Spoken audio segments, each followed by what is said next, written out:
Welcome to Natural Habitat Adventures Daily Dose of Nature.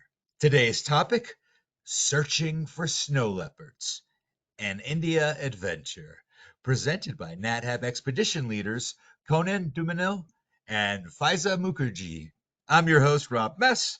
Thank you so much for joining us here today. Take it away, Conan. Hey, thanks, Rob, and hello to all our viewers and listeners. If you joined us today, it's a topic that both of us love talking about. It's a fairly new trip, I must say, considering the other trips I've run in India. But we've been running it successfully now into going to go into our third year, and we've had a lot of fun doing this before. And we want to talk to you about this trip, give you a little perspective on where we are, what we do, and if you're considering to do this trip, or if you have signed up and want to know more, you've come in for the right session, and we'd love to talk to you. So I'm Conan. I've been an expedition leader with NatHab since 2015. We do a couple of trips around India and Nepal and Bhutan. And like I said, this is one of my favorite trips, and we love talking about it. And with me, I have Faiza today. Faiza, tell us. Hi everyone, I'm Faiza and I've been guiding with NatHab since 2019. I generally lead the Snow Leopard trips, and I think for the last 6 years I've spent most of my winters in Ladakh up there in very, very cold conditions. But yeah, that place is very close to my heart, and I'm super excited to take you guys through a little mini virtual sort of journey through the trip. Thank you, Faiza. Now, while Faiza might said she's been guiding for NatHab till 2019, she's actually spent a lot more time in Ladakh uh, previously as well. And yeah, and no one better to share some light on what you might want to expect from the region. Okay, so to give you a little perspective, we covering a few points in today's presentation in the talk today.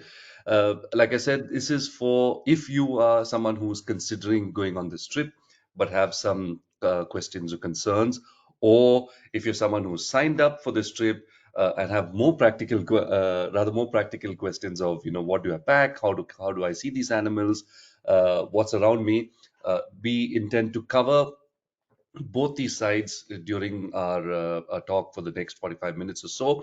And then what we'll also like to do is open the floor to hear some of your questions and try and address them to the best of our as possible. Now, I'd always like to start off with the bird's eye view of the region we're going to, and we'll be visiting there. Now, unlike most of our other itineraries that we do in India, the Snow Leopard trip is really a one-stop shop for the whole thing. And as the title goes, while our main primary focus is on the snow leopard, since we are in such lovely landscape, we will also use that time to explore other aspects of it as well. Now, starting off, we are in a region called Ladakh. Now, Ladakh is in the extreme northern part of India, and it's surrounded by mountains. The Himalayas are prominent. However, or rather, technically, Ladakh is on the other side of the Himalayas. So it's on the northern side of the Himalayas.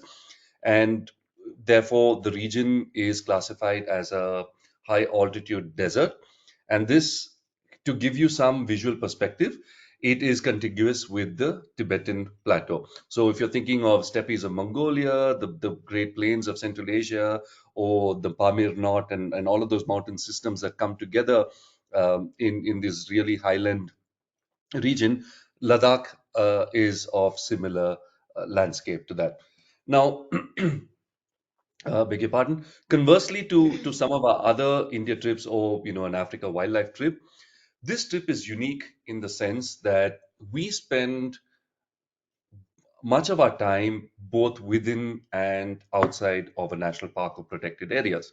Now, India, if you've traveled here before or are aware of the situation, consists of many national parks. And if you've had the privilege of traveling before or the joy, the kind of feeling it happens when you're on a safari. This is a little different. Now, in the sense that we also like to explore, and you will notice that a lot of the wildlife that is seen in this area is actually outside of protected areas as well. Now, Wildstar Lodge is located near a national park in Ladakh, and this is vast wilderness areas. It is stark, it is barren, and so on. And it's a very, very different landscape from the rest of the subcontinent. We also find that in many cases, a lot of the wildlife, bird and wildlife, also exists out of this area. Now, this is there's some truly unique wildlife to be found in this place. And there is also these species are some of the least studied species compared to other parts of the world, which makes this trip so special. Now, I'm throwing in this old map here on the side as composed to the village where we're staying in. This is the village of Rumbak, and this is the kind of landscape we're surrounded by. But also, if you look at the topmost portion of the map, you see the high mountains there in forming a chain, and we are on the other side of those mountains. So it it is a unique landscape with a lot of unique wildlife, and we have also unique methods of going out and looking for this wildlife. Now, having cast a fairly broad introduction, I'll actually Faisal, hand it over to you, and if you can just run us through what you think what a typical day looks like, and how our itinerary is placed across this whole trip. Awesome. So just go to the next slide, Conan. Yes, awesome. So as you can see, we are basically going to be flying from New Delhi all the way to the northern tip of India, and literally the northernmost tip. This is the border of India where you are surrounded on one side by China and one side by Pakistan. So it's a truly, incredibly special geographical location that we're going to. So just in terms of, I'll just briefly go through the first 3 days, and then kind of elaborate further on the main chunk of time that we'll be spending at the main area where we're, scanning for wildlife. So day one, as you know, you get into fly into New Delhi and check into the Trident Hotel, which is in Gurgaon, which is basically a suburb of Delhi. The Trident Hotel is a beautiful hotel, very sort of beautifully designed, lots of open space, and it's a really nice area. It's a really nice spot to sort of start your trip in India. On day one, your expedition leader will be meeting you in the evening and basically doing a really nice welcome dinner. The food in at the Trident is really good, so it'll be a nice welcome dinner. Enjoying the food and of course getting a preview of what the entire trip is going to be like. This welcome dinner is going to be cut short. Not it cannot go too long because basically we're going to have a very early morning the next day. So it's going to be an early night. Day two starts at, we basically leave for the airport at about 4 a.m. I know it sounds brutal, but it's basically it's the best time to sort of get into Ladakh first thing in the morning. Now a lot of I mean day two, a lot of it will be focused on the airport itself. Now Indian airports are interesting. They are a true test of patience for a lot of people who are sort of maybe coming in for the first time, and we will keep plenty of time in hand so that you don't have to sort of be stressed out through the entire situation and can ease your way through the entire process. Just a basic thing in terms of the amount of weight you can carry on the flight for this particular trip is about 55 pounds, and your that's for the check-in, and the hand luggage will be about 15 pounds. Um, the the part which tests your patience in Indian airports is basically the fact that during security, you will have to take out all of your electronics. So this means anything that has a battery, but also has a wire or a plug or anything that gets electricity passing through it. So to sort of help you through this process, we also sort of suggest that you put in, the night before, pack accordingly, keep everything handy so that you can literally just pull out exactly what you need, put it into the trays and pass it through security. And of course, as you know, as always, your EL will be with you through this entire process. So, in terms of communicating with the security and things like that, we'll always be there to help you. But yeah, that is one slightly testing time that you have to just get through. Once you're on that flight, it is probably one of the most spectacular flights that you would have taken in your life. You are basically flying over the entire Himalayan range, provided it's a clear sky, of course. But you will be seeing, some of the highest peaks in the world, some high altitude lakes. It's an incredible flight. And then once you land in Leh, which is a mildly scary landing. But once you land, it is quite a, Leh as a city itself is quite fascinating. The very fact that it is at that altitude and is a full-fledged sort of, district capital is quite incredible. So yeah, we get into the airport and head straight to the hotel in Leh, which is the Grand Dragon Hotel. It is personally by far one of my most favorite hotels, the Grand Dragon I Hotel, agree. and Yeah. it's the perfect sort of spot to acclimatize, which is basically what day two is all about. So day two is literally about rest and only rest. And this day is quite crucial because it sets the tone for the rest of your trip. Depending on how well you do on this day, how well you acclimatize, the rest of your trip is going to be super smooth. So because of that, we're actually quite sort of strict about certain things in terms of, today we will not really go out anywhere. We rest in the hotel. You enjoy, I mean, you have the best views from your hotel room window. So just, enjoy the views, drink lots of, like, hydrate, lots of liquids. And in the evening, we basically meet once again and, have a briefing about like the rest of the trip. This is one day where, so typically altitude is something which tends to affect people later in the day. So quite often when you reach till the afternoon, you'll be like, I'm feeling fine. Things, it's not what's the big deal. But by evening, by night is when most people start feeling certain symptoms, and it's very normal. Almost 70 to 80% of our guests on every trip will feel a few symptoms, which you just have to sort of pass through. There is a high chance you may not sleep too well, but again, it is normal. You have to sort of pass through that and let your body get used to it.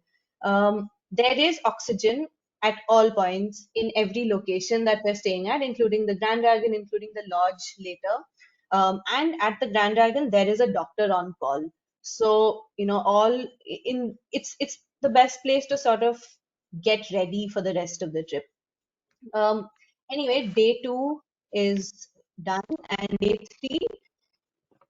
So day three is sort of like almost like an a quick window into what your experience for this entire trip is going to be like. It's kind of us testing our bodies a little bit as well, where we step out, go into slightly higher altitude, and have it's a nice mix of seeing the culture of Ladakh and also sort of understanding what wildlife viewing in these areas is like. Because as Conan said, it's quite different in Ladakh. So today we head out to a specific area, to a particular village called Gya. And to get to that village is a incredibly, amazingly beautiful narrow valley, which is full of wildlife. So while we're driving, we're scanning in every direction.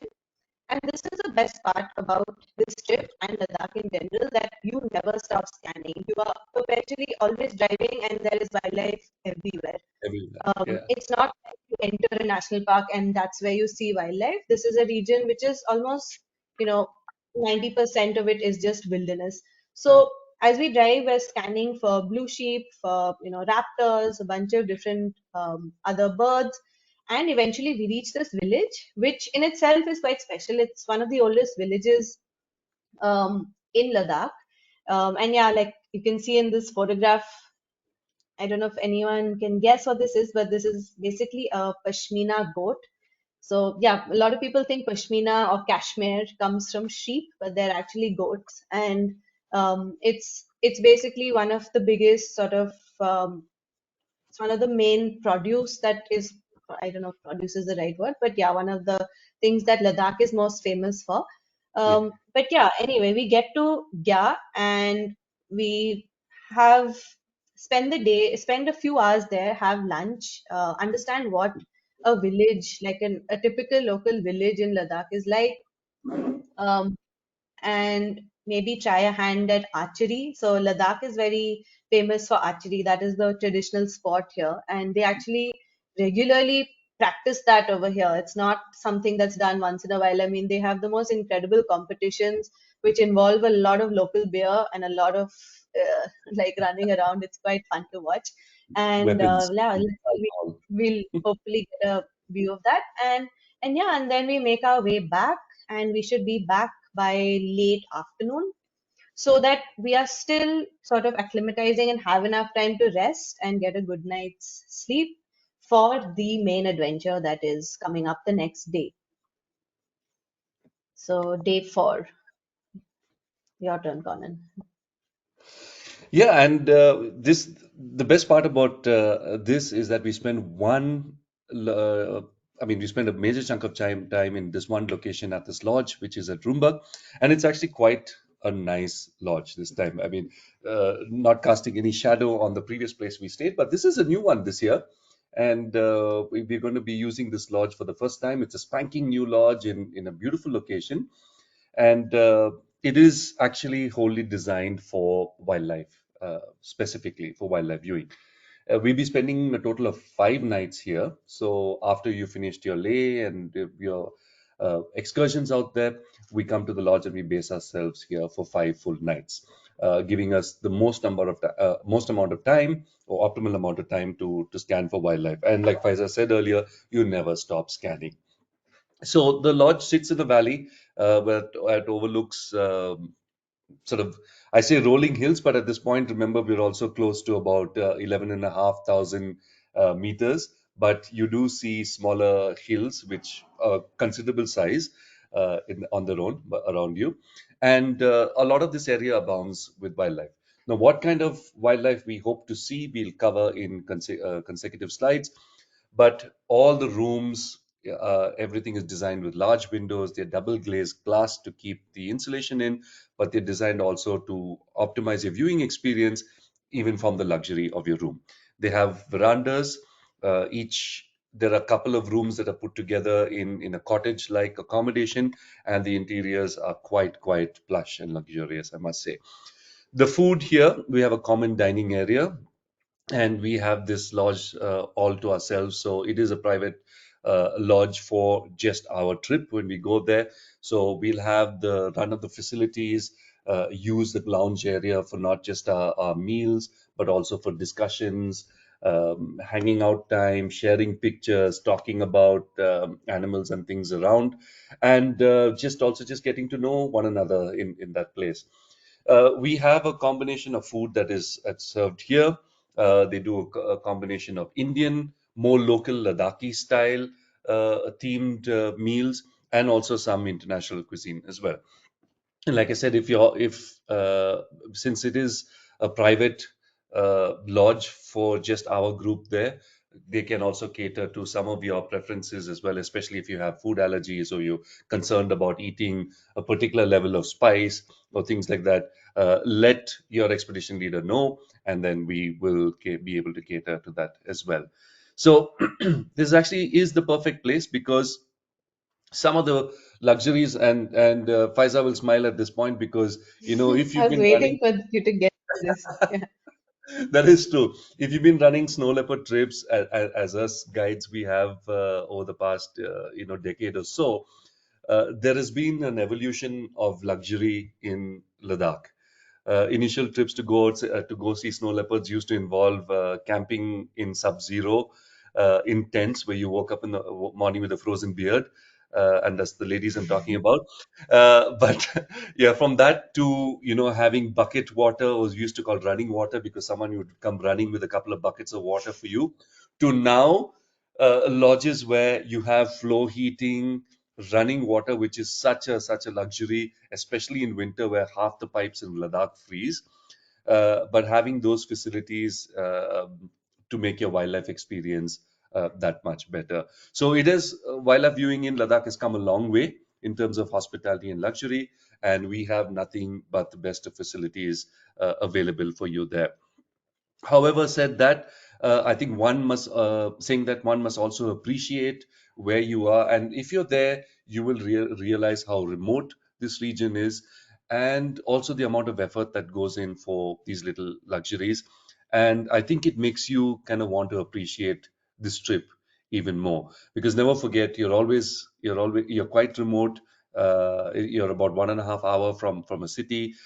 This village does not have a phone connection, so there's no Wi-Fi available. But you have other luxuries or the other pet perks in life to enable you to see these elusive animals in this wilderness. Now, so apart from the remote, the quaint, the exclusive, and the comfortable issues of the lodge, there's also features of the lodge. The one thing that makes the difference is also our team that is around there. We have some of the best spotters available, and truly this trip, I think Faiza, you'll agree with me here. Uh, it really is made by the spotters. I mean, they're often the Yeah. quiet uh, people who you see working in, well, not so much in the background, but in the foreground, but their presence goes unnoticed. They're local people who have been trained and have some of the best vision. And really, they are up from sun up to sundown, looking for wildlife to show you. And they put in a tireless effort throughout the whole season that we are there.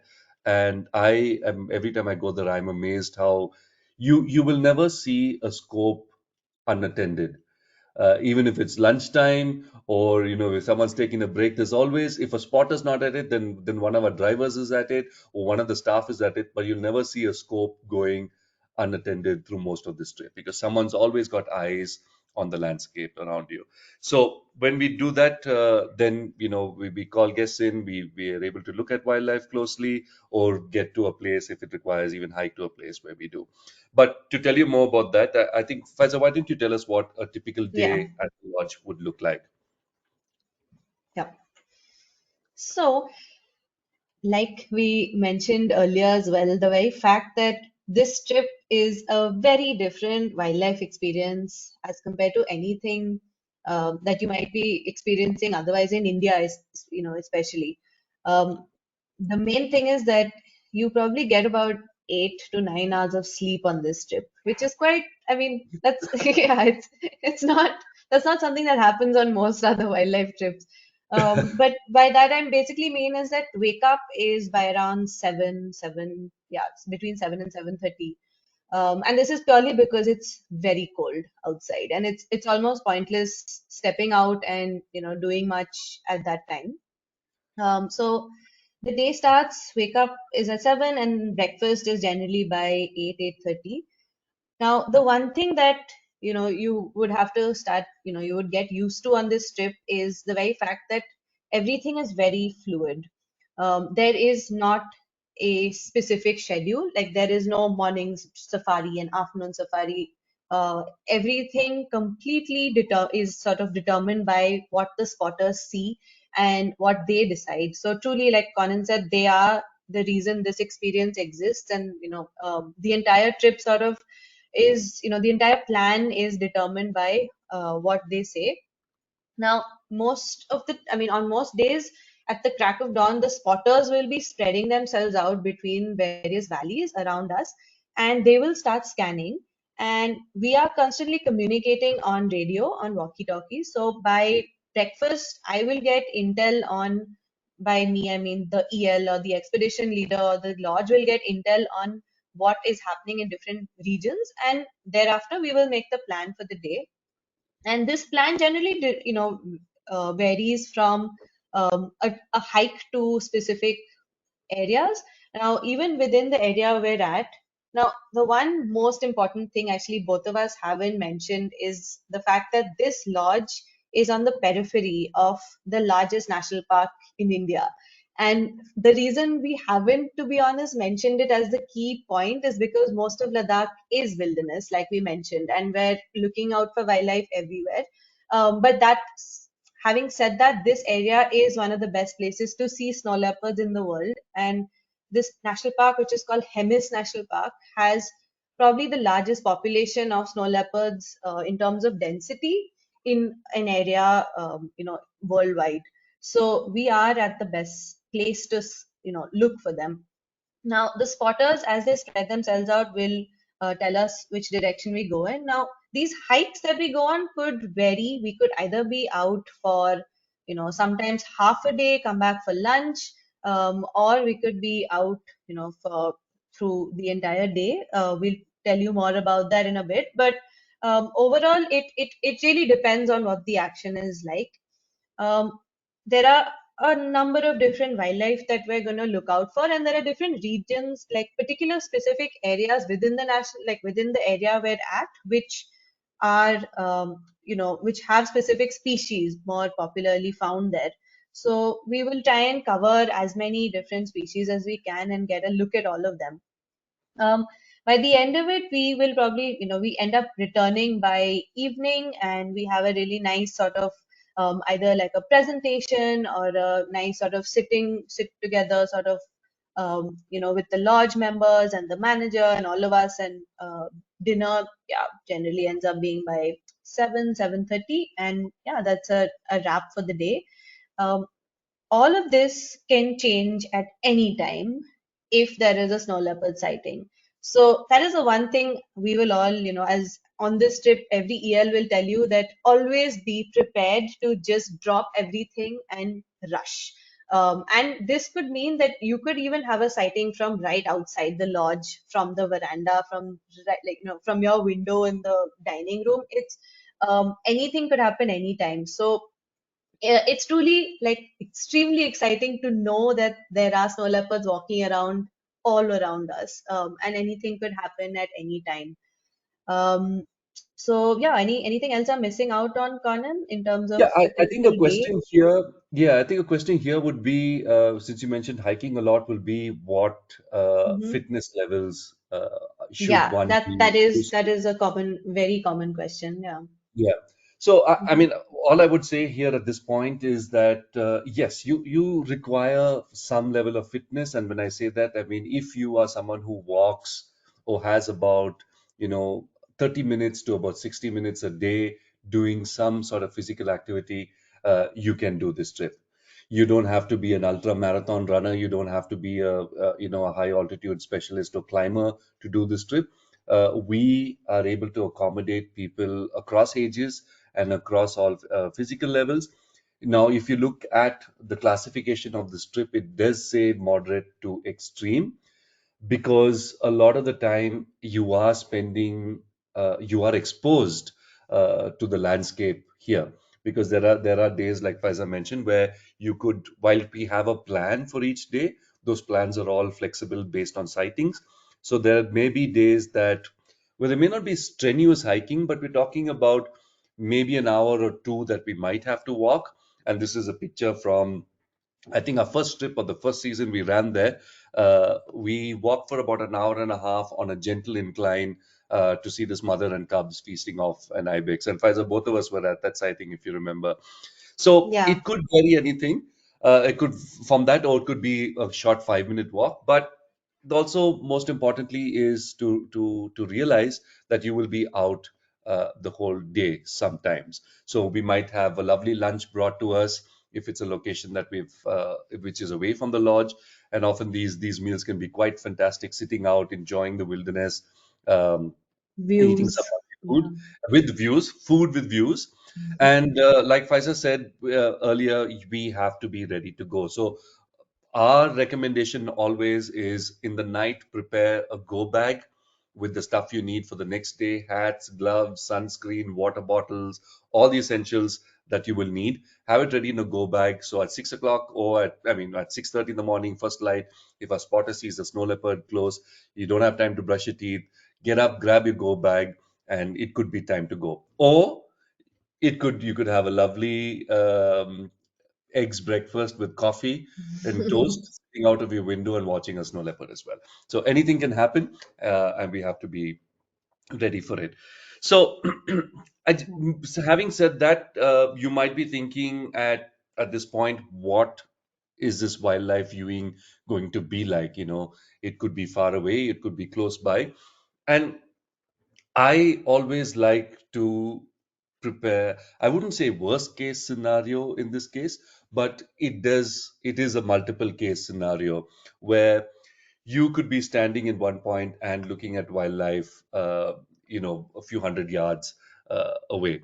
And often this is the case because, like I said, our spotters have amazing eyesight, so they're able to pick out these animals from, you know, hill mountain ridges, 2.5 kilometers away, and are eager to show us that. But we'll also try for things that are closer. But very often, I like to prepare also, just to give you a mental image, or give you some perspective, that a lot of wildlife viewing can also happen like this. And from I've got this thing, so you're looking at this. So imagine looking at this through a scope, and all you're seeing is this, sort of gray to brown landscape with a few streaks of white in there. And I'm going to give you a couple of seconds to look at this. There is an animal in this picture, if anyone can see where it is. Okay, I'll make it easier. There you go. Still can't see it? A little bit more zoomed version. And here we go. We've got a snow leopard that's walked across this mountain ridge.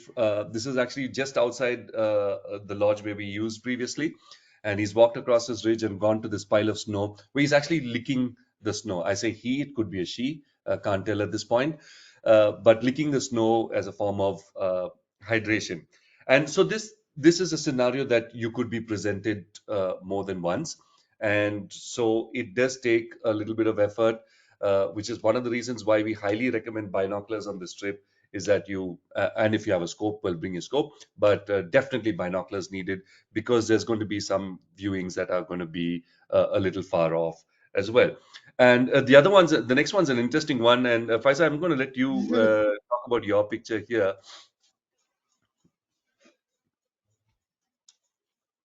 Yeah. So this is the only reason we add this in here is because it's probably one of the most mind-blowing snow leopard natural history moments there is. And again, I'm going to give you all a few minutes to spot the snow leopards slash snow leopards. There might be a few of them. Um, it's yeah, again, just like while you spot, I'll just have a look at the way everything is blending in. So I genuinely feel like the animals in this habitat, I have never seen any other habitat where animals are so perfectly sort of designed to blend into surroundings the way they do over here. So yeah, anyway, next like Conan, can you show them?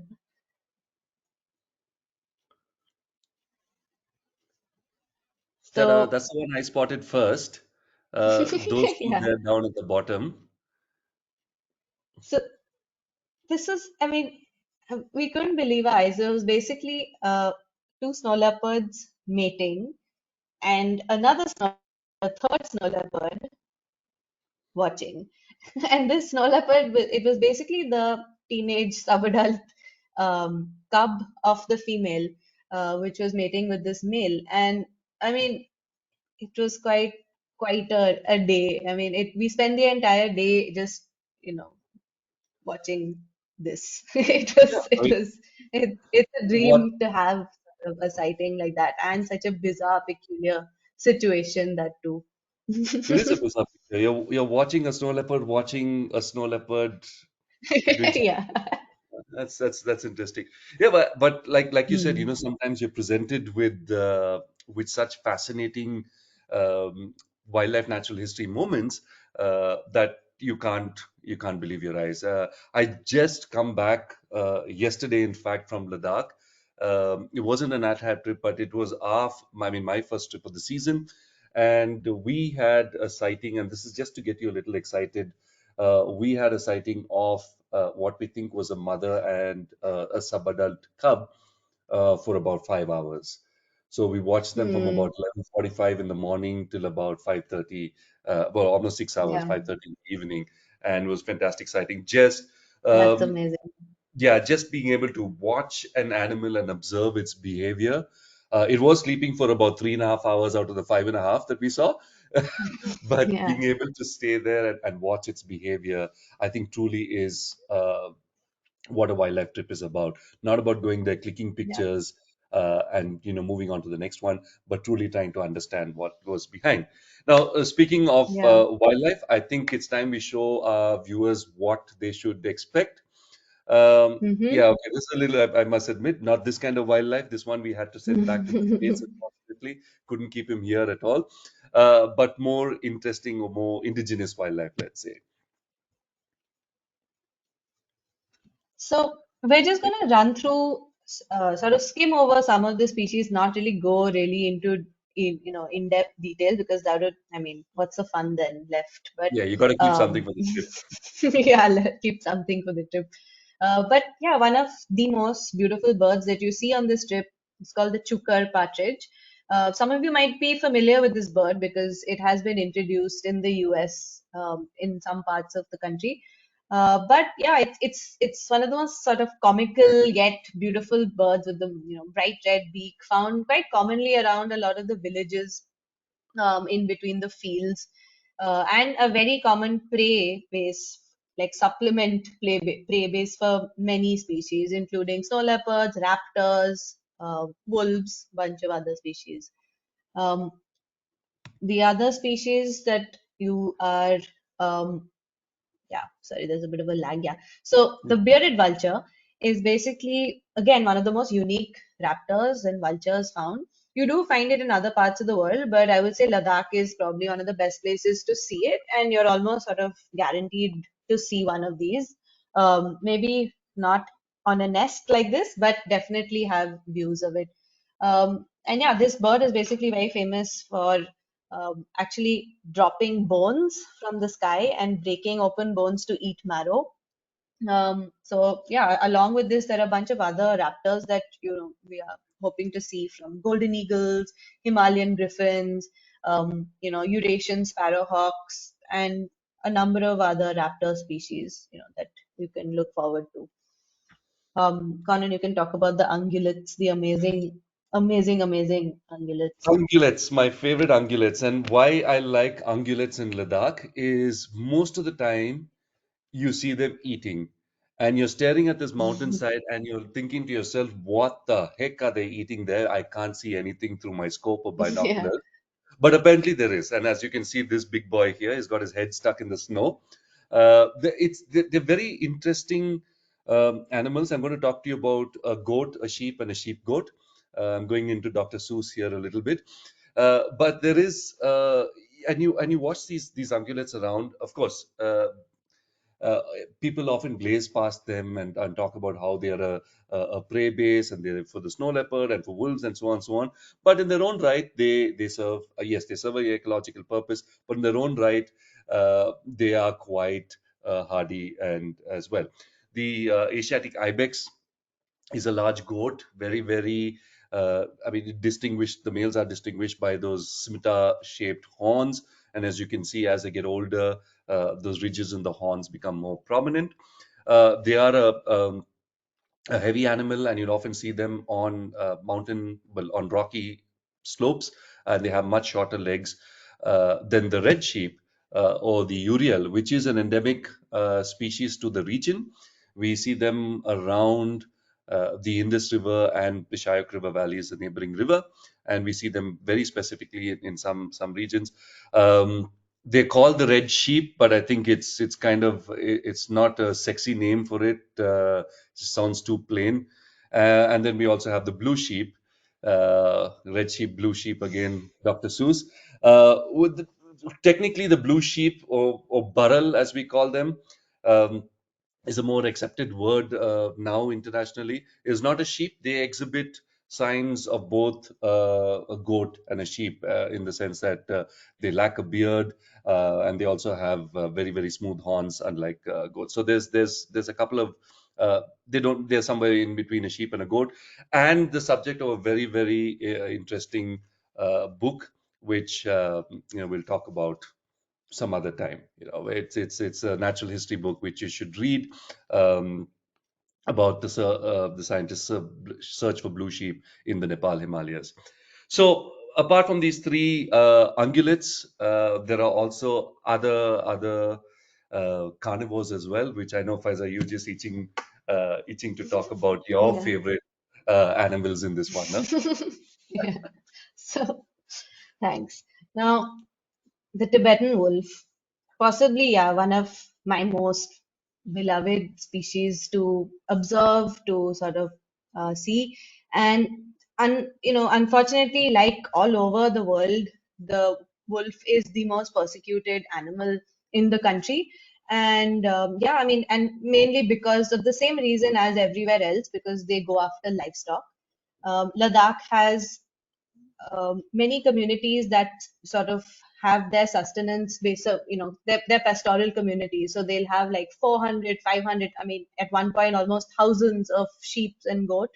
And wolves were, the prime sort of targeted, animal that would go for them. And they would actually have wolf traps at one point, which were used to kill them. Things are very different now. Wolf populations are, rising. We ourselves in the last, say, 10 years are seeing many more wolves. And uh, yeah, I really hope you get to see one on this trip. It's truly magical to see wolves in this landscape. The next one, of course, the most coveted species that we are waiting to What's see is the snow leopard. Oh, shit. Sorry. Oh, I'm you sorry. got what's There's a lag, so I keep. Okay, yeah. So Yeah. the red fox, also very special on this trip. It is the same species that you find uh, in the rest of the Western hemisphere, in Europe and in North America. But I feel like from the few fox that I've seen, the Himalayan fox or the red fox in the Himalayas are quite furry due to the sort of cold conditions that we see Filter. them in. Yeah, exactly. So, yeah, I mean, the red fox here, like a lot of other fox species, quite often regularly live around the villages, and it's quite exciting in the evenings and mornings when they're most active to sort of see them scurry around. In fact, sometimes in the middle of the night, you might suddenly hear some really odd sounding yelps, that which is highly likely to be a fox. So yeah, that's one of the other carnivores that you will see on this trip. And yes, the next one. So the snow leopard, the most sort of majestic big cat there is. It's truly I mean, the way this creature has been designed to live in a habitat like this. It's perfection in terms of its body structure, in terms of its tail, the way its sort of nose, jaws, everything is designed. Um, there is literally no feeling, and I would say the spotters would also agree with this. I mean, every time we see one, and we have seen so many, it's absolutely sort of breathtaking. So yeah, I won't go into more details about this species because you're gonna hear a lot about it on the trip.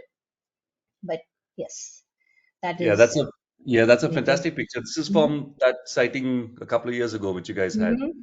Oh, Yeah, I mean, fantastic. this was one of the most fantastic sightings we've had, and we weren't even looking for snow leopards on this day, which is why we keep harping on this whole scanning all the time sort of a thing. We were just driving down the main highway along the Indus River, and we saw some bharal sheep sort of drinking water, and we had some other guests who were seeing bharal for the first time, and we were just observing them, and this was at 12 p.m. in the middle of the day, bright sun.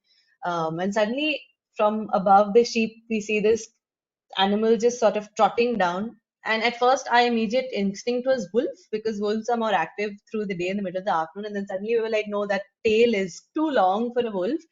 And this snow leopard came down and attempted a hunt. And this entire thing, I mean, I'm saying it in a few seconds, but this took about 3 hours. That entire hunt, the entire process, it was the most amazing, natural history moment again for me. And yeah, like I was saying, we were not looking for it. We were just driving past. So things like this happen in Ladakh, and that's why this landscape is so exciting. Anything could just pop out anytime. Yeah, that's a fantastic story. I mean, I've seen the rest of the pictures in the series, so I Mm-hmm. know. I mean, I know the kind of the situation as it planned out. I'm getting visuals as you're talking about it. But yeah, thanks for Yeah. sharing that story. Not even looking for snow leopards, she says. However, if you were looking for snow leopards, you might be asking, what do I need to carry? And like I said before, 100% you need to carry a pair of binoculars with you. Now, for two reasons. A, we know the most obvious practical purpose of a pair of binoculars is help you see things with better magnification. And the second reason is that there's going to be a lot of time where we are out scanning, and generally we have each spotter to a scope, and so they are using the scope for most periods of time to kind of set it up to look for things, and once they find something, then they share it with guests. So it is a tool of their profession. It's a tool of which you'll be relying on the most. And so there's going to be time where you're sitting there, and if you don't have a scope of your own, you need to have something with you to do. Now, which is where another pair of binoculars comes in handy. So you'll notice all of us are constantly looking. We're scanning hilltops. You're looking at valleys. We're looking at so on. And if you have a pair with you, then you are that much more engaged with what's happening around you. But again, you don't have to be all the time. You can just sit down and just enjoy the views and then wait for that crackle on the radio or till someone yells something excitedly. You don't need to know the language. Trust me, you'll know when there is a sighting. So, pair of binoculars is recommended. 8 by 42 is something that we are very comfortable with using. I mean, it's also something that an 8x or an 8 times magnification is something that has less shake as opposed to a 10x or a 12x.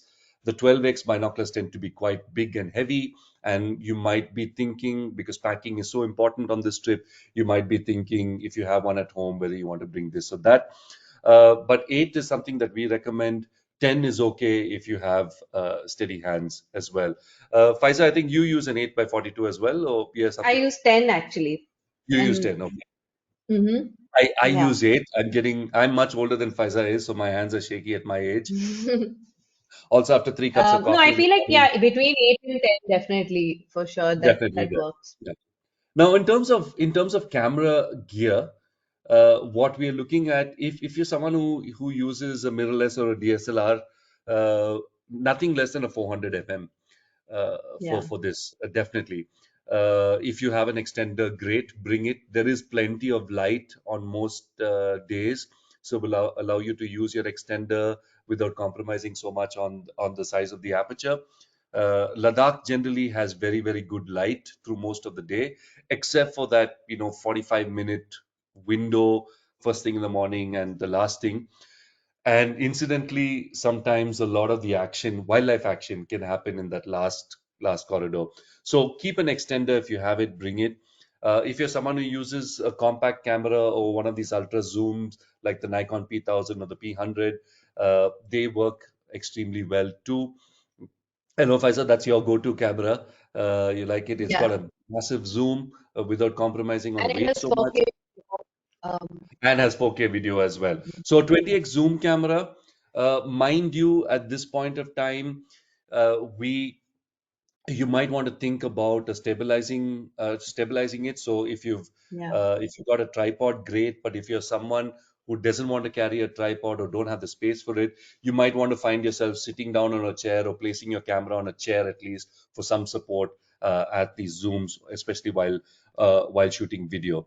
I know a lot of cameras does some great work with image stabilization, but it's also just handy to find some support there.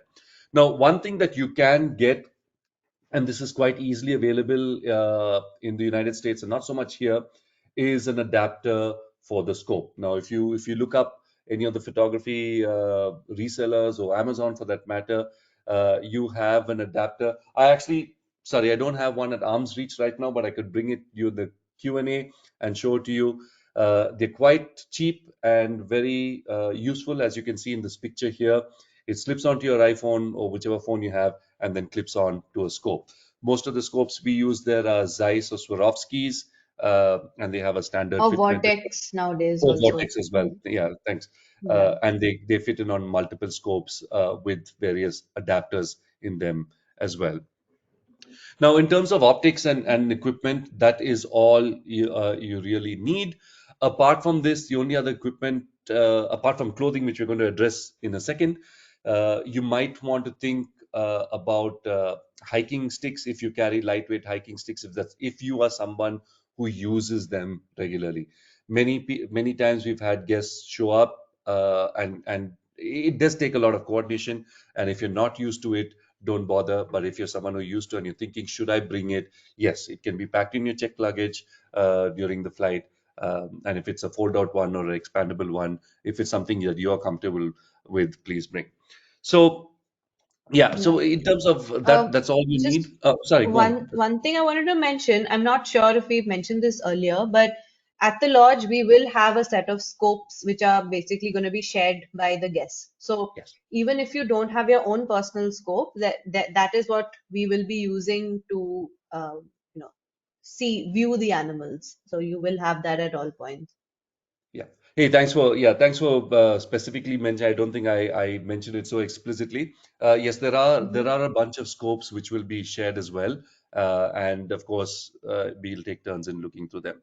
Now, probably the most important part about this is being, I think, comfortable, right, Faiza, and where you are, because we are spending considerable amounts of time outside, and to make this experience better is, basic things that you need for comfort. And yeah, if you want to, you can just Yeah, run through some of those bare essentials, um, which sure.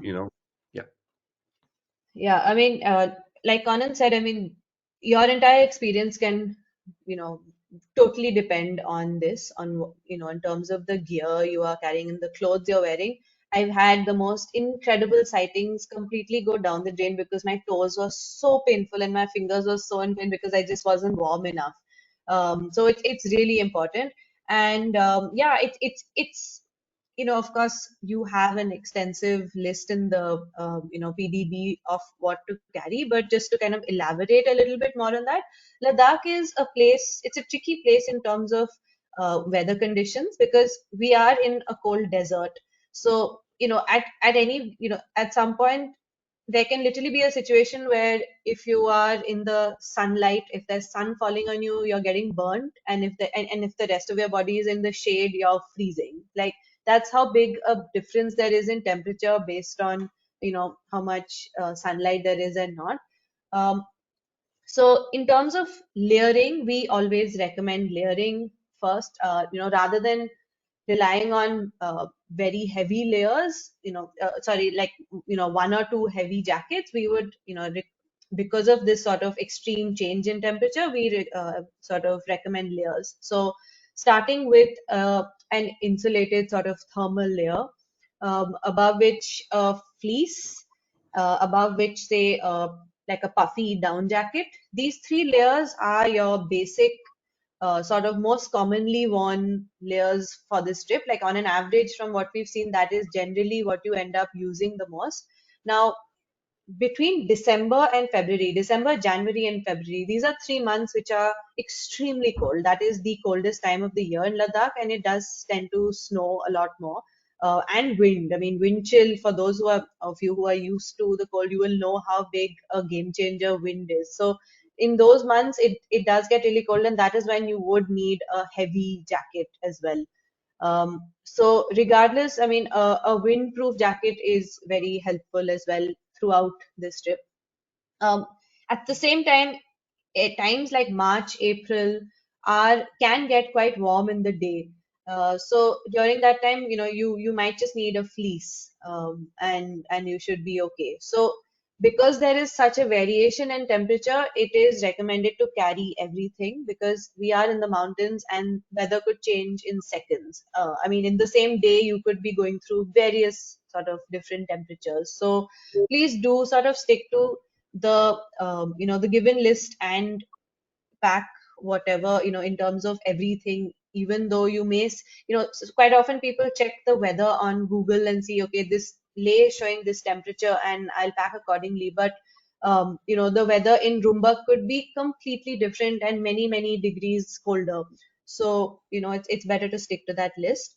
A few things like, of course, sunscreen and thick moisturizer. So the dark is, because it's a desert, it's very dry. I mean, your face will be sort of peeling and it gets dry. So those two things are extremely important. As we mentioned, the lodge is heated inside. So that also tends to be sometimes, tricky because you're coming from very cold weather into a super heated room. So be prepared with slightly comfortable wear, which sort of clothes that you can wear as casual lounge, in the lodge as well, with when in a heated environment, especially sleepwear as well. Carry a pair of pajamas and a t-shirt so that you're comfortable. The blankets are really warm, so keep that in mind. And yeah, I mean, it's very important to have a good pair of sunglasses. I think we forgot to add that in our list. Yeah, but Yes, I think we um, did. That's ve- important. yeah, Yes. a good pair of UV protected, ideally Polaroid, those really work well. Is very important on this trip because the sun is super strong. I mean, on an average, we're at an altitude of 13,000 to 14,000 feet, so the sun is extremely sharp at this altitude. So that is really important. And of course, a hat, a woolly hat to cover your ears, a buff to cover up till here till your nose, a hat for the sun. All of these things are super important. In terms of hiking shoes, so you won't really be walking in very high snow. So it's not, you don't really need like ski snow boots, but you do need waterproof, water resistant boots, which have good grip. That is important. But what's most important is that they're comfortable for you to be wearing them the whole day and to be able to walk, long distances while wearing them. So that is important. Anything else, Conan, that you can think of that I might be missing out? Yeah, so I'd say the list that you will receive in your booklet is it's well researched, it's field tested, and we know it works. However, I just say at this point is that everyone's feeling of temperature is relative. So, I mean, while we recommend what's the best thing, you also have to use your discretion into what you want, because, like I said, we are restricted by the space we have and what we're Yeah. carrying. But so this is like the highly recommended out of the big list that we say you definitely can't do without, and you definitely have to carry with you. Layers is best because you can always regulate yourself with layers, and so it's always good to check also with your um, the person who's in touch with you from the office before your trip, if there's any sudden changes and so on, or if there's anything that you need to know. And I think the most important thing to pack also in this with you is patience and a good sense of humor. There's going to Yes. be, yeah, there's going to be a lot of waiting around. I mean, these animals, like Faiza said earlier, they're designed to blend into the environment, and you don't often see them as easily. So there's going to be a lot of looking, a lot of perseverance with that patience as well, and for those quiet times, a good sense of humor. So because so we all get along well, and also to just roll with the flow if we need, if it needs to be. But we've had some fantastic trips in the past with a lots of wildlife viewing and lots of fun and laughter as well. I think we pretty much covered what Yeah. we wanted to talk to you about, and I know we are at the top of the hour. So at this point, I'd rather hear from you guys if you have any Mm-hmm. questions. I think Rob's got a list going, and we'd like to turn that back to you, Rob. as well and hear from our audience if they have any questions. All right. Thank you all so much. And now, before we dive in with the question and answer session, I would like to remind everyone that you can submit your questions via the question field in your control panel. So let's get to some of these questions while we still have some time. So now, so say I show up at say 2 in the morning. Is there still going to be somebody to greet me, even if I'm a day early? Yes, yeah, I'm assuming you're talking about Delhi and not the lodge. Correct. Yeah, Yes, yes. at the So airport. travel Hmm. arrangements we will, which is why Delhi is Hmm. used as a staging point. No matter what time of the day, you will always have a smiling staff member from a local agent office in Delhi who will be there in the Yeah. airport. And sometimes these guys are there through the entire season, and they will get to know who's coming. They know you by names, and you'd often see them even at the end of the trip as well, because they will drop you back at the airport. So all Yeah. arrivals, meet, greet will be handled by a local office in Delhi, and someone will be there to pick you up. Great. Thank you so much. Now let's talk about weight limits for a second. If I am on a photography trip, is the weight limit going to be the same for me? No, for photo pro trips, I do not know the number offhand, but it is there in our information. We do, in fact, we purchase additional weight to accommodate your camera gear and so on. So in check-in luggage, there But will be, just as a yeah, point, I mean, a lot of your gear will have to be obviously be taken on as um, carry on. So it will definitely be additional weight, but we need to check if that is sort of covered as a part of the trip or not. We will have to get back to you on that. yeah, there Because is. I mean, you will have to, everything will again have to be pulled out at the airport and sort of it's a bit of a Yeah. process. So yeah, For cabin luggage, there is unfortunately a 7 kilo limit which they specify in flights, which is about 15 pounds or so. Often we can get past that because they don't actually weigh, which is why also you'll read that we recommend sort of camera bags and not the hard cases, yeah, because hard cases tend to arouse suspicion, attract. and people want to track Yeah. and weigh it and so on. But for your main check-in luggage, photo pro trips do get a higher allowance. Um, but if there's a specific question, you can check with us. You can check with the office, and then we'll get back to you on that one. Great. Thank you so Yeah. much. And so does NatHab provide binoculars, or is that something that we should bring on our own? Yeah, I think that's definitely, yes, something that you should bring. We Yeah. unfortunately do not. There might be a pair or two lying at the lodge, but I can't confirm that at this point. We're not sure. But we also highly recommend you bring your own pair. If you're someone who's into wildlife, I think it's a worthwhile investment. If Yeah. if that's the question, there are many brands out there. Of course, you've got the more expensive ones like the Swarovskis and the Zeisses and the Leicas and so on, which are fantastic. But there's also really, really good mid-range brands. What Vortex, I think, right now is killing it. Is probably one of the best brands for mid-range binoculars, and it's easily available in the US as well. I've actually quite taken Yeah. a liking to them of recently. I've used Zeiss for many years. About a couple of years ago, I was introduced to Vortex, and yeah, I find them pretty sturdy. The optical quality is good. Yeah, I don't know. Faisal, is there any other recommendations if someone? No, I would definitely carry my own pair of binoculars, simply because this specific trip, like we were saying, there is a lot of times where we are just waiting and scanning, and you are sort of, by yourself, and without having that pair of binoculars, you often feel a bit sort of handicapped almost because you don't have that access to, um, you know, see a lot of the mountains that you could find stuff as well on. But no, NatHab does not. I mean, the lodge doesn't have personal binoculars, for each person. We do have a set of scopes about which we share amongst the group. But yeah, please do carry your own. It would be a huge asset to your trip. And while on that topic, Rob, before you go to the next one, so here I brought my adapter with me. So it's a very simple. Most of the time they're made out of. Karan, you have to put it down a bit. Can't see. Okay, can you see? Yeah, perfect. Sorry, I think I'm Yeah. showing it to the wrong camera. All right. So here's Yeah. here's an adapter. Often they're made out of high density plastic. So it has a cup that goes over a scope. Um, this can be clipped on, and then your phone goes in the other direction there. So your phone camera basically lines up with this, and when we put it on the scope, you're able to get good quality images, and video especially is very, very good.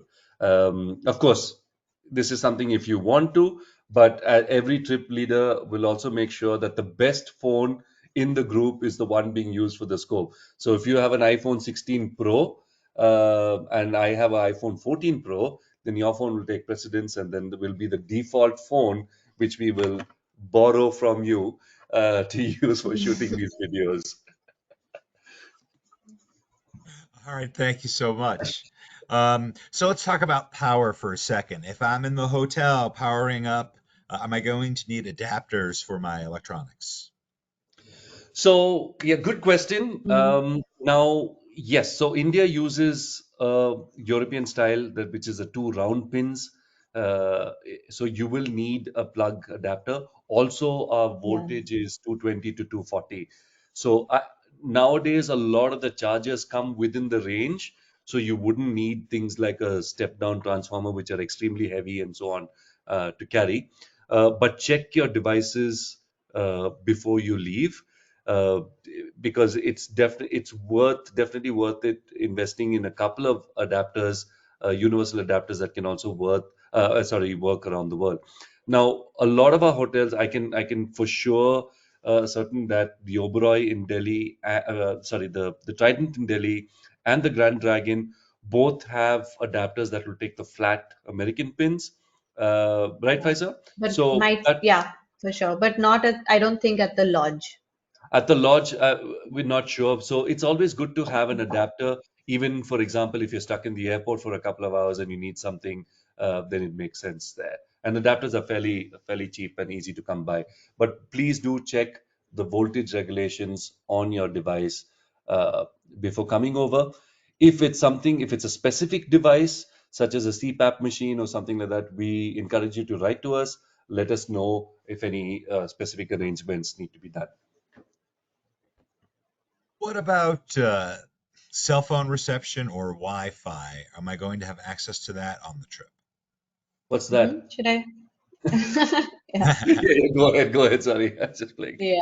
So, so in Leh, I mean, at the Grand Dragon Hotel, you will have Wi-Fi. Maybe cell phone reception, not so much in Leh. You will have it in Delhi most likely, and there is Wi-Fi in Delhi and Leh. But at the lodge, the 5 days that we are there, there is no Wi-Fi or cell phone connection. However, for emergencies, there is a satellite Wi-Fi connection which is about a kilometer away, which is basically the village Wi-Fi system. Only if you are a local who lives there can you access it. So for emergencies, we can access that, but otherwise, we are just sort of please carry some books and download some movies to watch maybe when you're back in your room. Off the grid, off the grid. Yes. Just at this point, I just want to mention now Ladakh falls under a special security zone in India. So many of the operators, like your foreign mobile operator, uh, you have to ensure that it works in this particular region. So you might suddenly find you have service in Delhi, but the moment you get off the plane in Leh, you don't have service. It's And this is unlikely. Yeah. yeah, and this is true for many even domestic operations as well. We need to have a special permission for it to work. So just make sure your operator from the US is tied up with the local operator in Leh. It could be a company such as Airtel or Jio, but also make sure that if you're able to put in a request for the specific region, see if you can do that as well. All right, thank you guys so much. So let's talk about Mhm. clothing for just a second. Does color matter? Should I be wearing darker tones, or if I have a red snowsuit, for instance, is that going to be okay? Faiza, fashion is your area. Go on.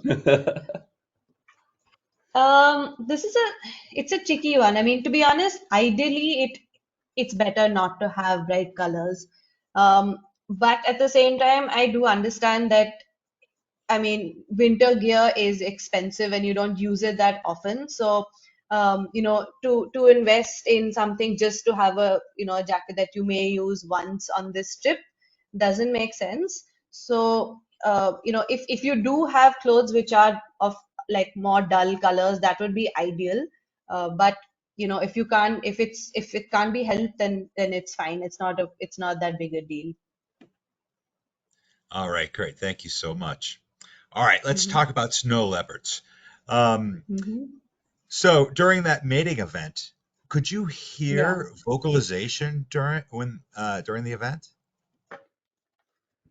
No, I mean, unfortunately not. We could see them making sound, but we couldn't hear it because that sighting was about 800 meters away, so almost a kilometer away, basically. It was pretty far away. So no, we couldn't. So do you have any way to tell if it was a successful mating?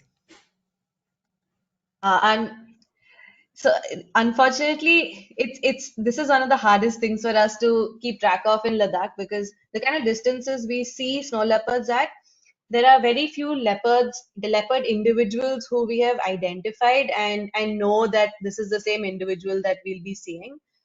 So, I mean, that particular instance, we really don't know because there are multiple. So the thing with snow leopards are they share territories quite often. Multiple males, multiple females will be within similar territories. So that makes it even harder again for us to tell which individual had cubs and which didn't. So no, we really weren't sure about that. There was no So satisfied look on your face, is what you said. gotcha. Um, so w- what is the likelihood that I will see a snow leopard if I come on the trip? I know you can't guarantee it, but if I'm patient, will I see one? I'll say this one thing, okay? I'm not sure, as viewers, wildlife can be unpredictable, or you can't, or rather, you can plan for it. But the only thing I would say at this point is that we've run this trip, this series of trips from February of 2021, 2019. 19, well, 2019. just before that, and then the gap, and then Yeah. Mhm. post COVID. And on every trip, we have seen at least one snow leopard. That is great to know. Well, unfortunately, that's going to be the last question that we do have time for today. So I'd like to throw it Mhm. back to you guys for some closing comments. Mhm. Mm, so, I mean, the one thing I'd really like to say about this entire trip is that unlike what you may imagine, you're coming to the Himalayas, it's like almost like an expedition. This trip is surprisingly quite a relaxed trip. And the reason for that is it's almost the altitude that forces you to have a relaxed trip because if you do it any other way, your body will take a toll.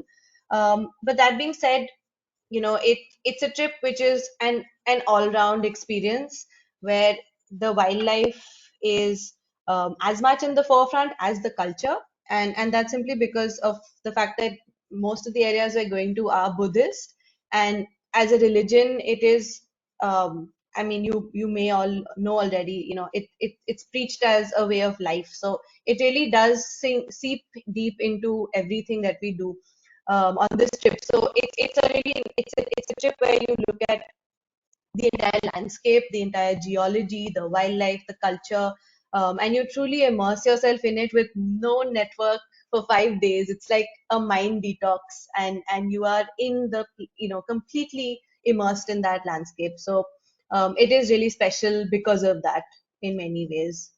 Um, what do you say, Conan? I think that's fantastic encapsulation of what this is. It's much more than the wildlife. It's also everything else that's around you, and you can't help but have those meditative moments on this trip. But so I'd just like to thank all of you at this point for joining us. And like we say in Ladakh, Yeah. Jule, which is a July. word that can be used for everything. We look Yeah. forward to having you on this trip. If it's a trip that you're thinking about, we hope to see you. And if it's a trip that you've already signed up for, we look forward to having you over and having some fantastic experiences in this part of the country. So thank you all for joining us and have a lovely weekend ahead. And thank Yes. you both so much for taking the time to present for us today. And I'd also like to thank everyone who joined us today. If you are interested in information on how you can travel with NatHab, give us a call at 800-543-8917, or you can send us an email at info@nathab.com. Our adventure specialists are happy to help you out. Join us Monday for our next daily dose of nature. You can check out next week's lineup, including registration links, on our website at nathab.com/webinars. We did record today's presentation, and we will have the replay available on our website soon. With that, I will conclude today's webinar. Goodbye, everybody. We'll see you next See you time. guys.